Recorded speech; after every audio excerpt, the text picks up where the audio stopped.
സമൂഹത്തിന്റെ മുഖ്യധാരയിൽ നിന്നും പാർശ്വവൽക്കരിക്കപ്പെട്ട ഭിന്നശേഷിക്കാരായവരെ ചേർത്തു നിർത്തേണ്ടത് നമ്മുടെ ഓരോരുത്തരുടെയും കടമയാണെന്ന് ഏലപ്പാറ ഗ്രാമപഞ്ചായത്ത് പ്രസിഡന്റ് OS ഉമർ ഫാറൂഖ് പറഞ്ഞു.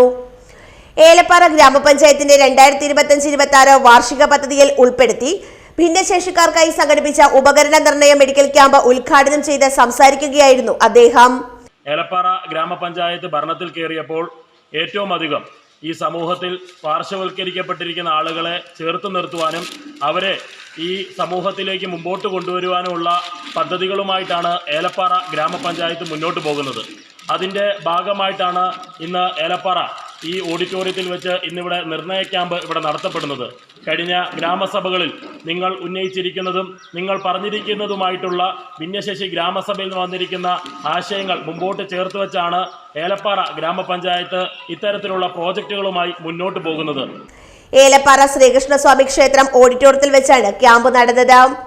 ഭിന്നശേഷിക്കാർക്ക് ആവശ്യമായ സഹായ ഉപകരണങ്ങൾ ലഭ്യമാക്കുന്നതിനായി 8 ലക്ഷം രൂപയാണ് പഞ്ചായത്ത് ഈ പദ്ധതിക്കായി വകയിരുത്തിയിരിക്കുന്നത്. അർഹരായ ഗുണഭോക്താക്കളെ കണ്ടെത്തി അവർക്ക് കൃത്യമായ ഉപകരണങ്ങൾ ഉറപ്പാക്കുക എന്നതാണ് ക്യാമ്പിലൂടെ ലക്ഷ്യമിടുന്നത്. ചടങ്ങിൽ ഗ്രാമപഞ്ചായത്ത് മെമ്പർമാരായ MM കുരുവിള, സന്ധ്യ Ganapathi, Jaimon Jayakumar, Suresh S, Sharada K, C Kumar എന്നിവർ പങ്കെടുത്തു. ICDS supervisor Vrinda Vijayan, health inspector Santhosh Sharma എന്നിവരും ക്യാമ്പിന് നേതൃത്വം നൽകി. നിരവധി ആളുകളാണ് ക്യാമ്പിൽ പങ്കെടുത്തത്. News bureau, Elappara.